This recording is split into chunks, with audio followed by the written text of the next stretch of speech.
2025 नुआ पांजिका कौन कहूची बोड़ी जीव कि पुरी श्रीमंदिर घटिब कि अघटन शून्य पड़िब कि श्रीक्षेत्र बड़ दाण्ड सारा बुलिबे कि भूत पिशाच डाहाणी 22 पाहाचे शोभिब कि भैरवी रडी विलुप्त होइजिब जगन्नाथ धाम पुरी 22 पाहाचे मीन खेलिबा आगरु जलमग्न होइजिब सारा श्रीक्षेत्र धाम यहाकु नहीं आसीछि हृदय थराइदेला भली भविष्यवाणी जहाँकि शुणिले आपण माने आश्चर्य होइजिबे। जगन्नाथ धाम पुरी समुद्र रे लिप्त होइजिबो बोली कुहा जाउछि एवं 2025 रे एहार किछि झलक सामने रे देखिबाको मिलिबो बोली कुहा जाइछि। एथि सहित पुरी छाड़ी चली जिबे जगन्नाथ बोली कुहा जाइछि। पुरी रे हेबनी रथ कि हेबनी रथ यात्रा शून्य पड़िब रत्न सिंहासन और खाली होइजिब सारा श्रीक्षेत्र। एही कथा 600 वर्ष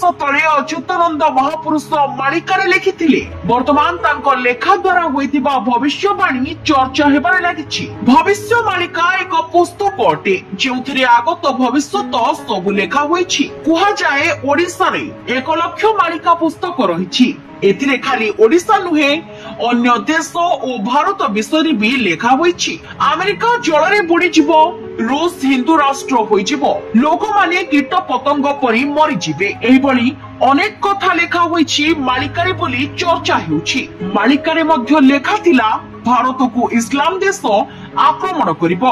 एबे तार झलक आमकु देखिबाकू अल्प मिलिलानी। एही सब आमे कहूनु जहा मालिकारे लेखा अछि आमे आपनकु सतर्क करिबा पई छोटिया प्रयास करूछु।